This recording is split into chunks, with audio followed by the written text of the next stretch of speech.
Hi, everyone, and welcome to Studio Jake. I, of course, am your host, Jacob Airy. Thank you for joining me on my vidcast where I talk about all things pop culture.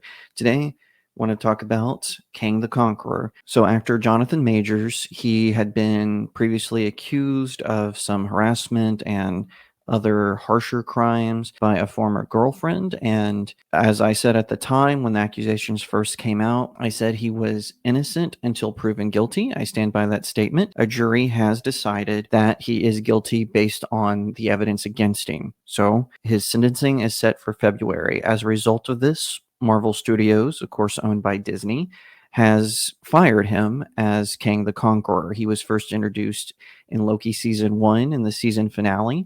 He appeared as a version of the character in Ant-Man and the Wasp: Quantumania, which was not a good film. And he was set to be the new big bad of the MCU because they're doing multiverse. So they did the Infinity Stone saga, and then they were going to do the multiverse saga, and that has been one disaster after another. Only the Guardians of the Galaxy Volume 3 has done anything good at the box office. So the question on everyone's mind is, where are we going to go from here? Now, according to Midnight's Edge, they had said that Jonathan Majors had already been fired, but Marvel didn't want to announce it because of what was going on with the trial, and they wanted to wait and see how the trial worked out because they learned their lesson from the Johnny Depp Amber Heard situation. Where do they go from here, though? There's been a lot of questions, and apparently Marvel had originally wanted to recast Kang, which would be easy because he's a multiverse villain, so you could pull in another version. Originally, Jonathan Majors was going to play all versions of Kang the Conqueror, but they just were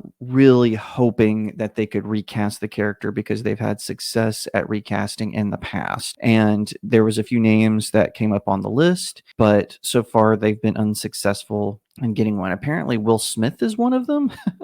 I would love to see Will Smith as Kang the Conqueror. I think he would do a great job. And the truth is, though, Marvel didn't really know how to handle Kang. It's nothing against, Jonathan Majors as an actor. He's a good actor, but I think that this situation, that he was in where he was really forced, and also they introduced their new big bad with Ant-Man and the Wasp. So Kang has already been defeated, and that Kang bragged about defeating other versions of the Avengers. So why would Ant-Man be able to beat him? That kind of destroyed the sort of sinister nature of him as a villain, in my opinion. So apparently one of the rumors going around is that they're going to introduce Doctor Doom. And I don't think that's a good idea. Doctor Doom needs to come through the Fantastic Four. And of course, we know Fantastic Four is in a state of flux right now. There's rumors they're trying to get Pedro Pascal because so many people have passed up on the role. John Krasinski, of course, played Mr. Fantastic in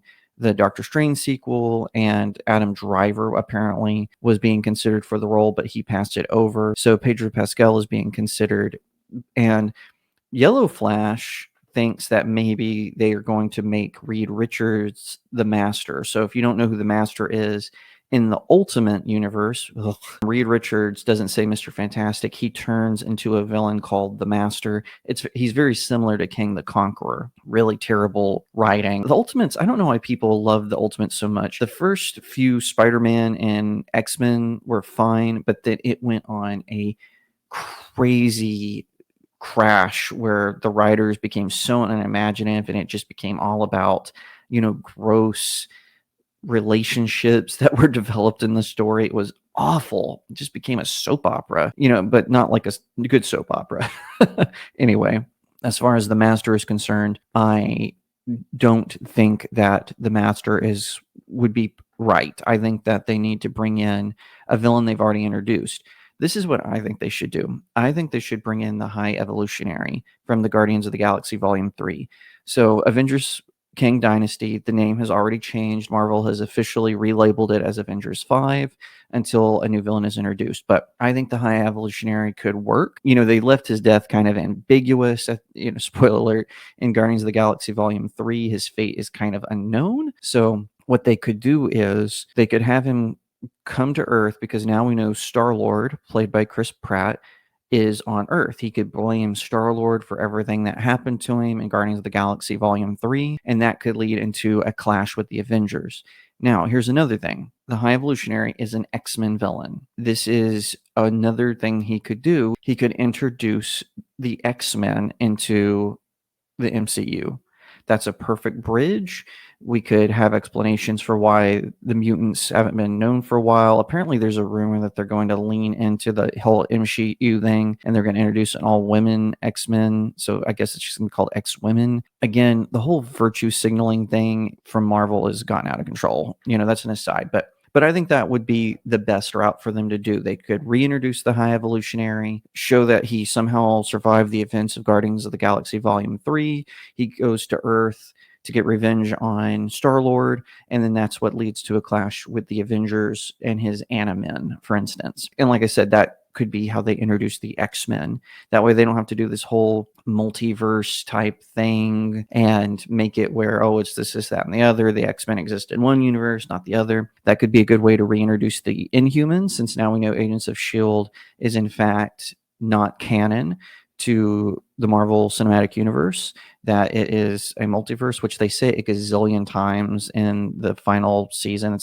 I stopped watching after they brought Coulson back a third time. It's like, oh god, how many times are you going to bring this dude back? But anyway, I think that's the best route. So I would like to see that happen. So Marvel, if one of your spies who spies on YouTubers catches wind of this, I think this is the route to go. I think this is what will make it work.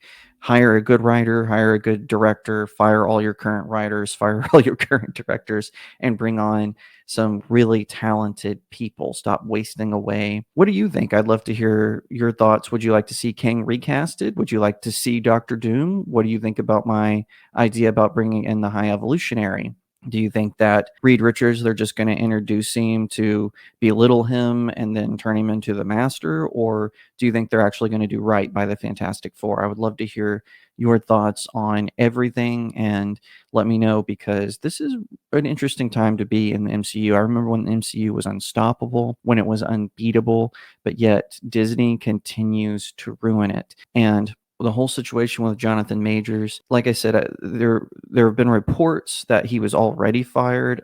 That's certainly possible. It's like I said, Midnight's Edge has been right about many things, so I don't see why they would be wrong about that. But then, what is their plan? Now, a few other YouTubers have pointed this out. Everyone kind of gives Kevin Feige credit as the architect of the MCU, but he actually wasn't. Kevin Feige didn't come in until much later. Remember, he was in charge of the X-Men universe.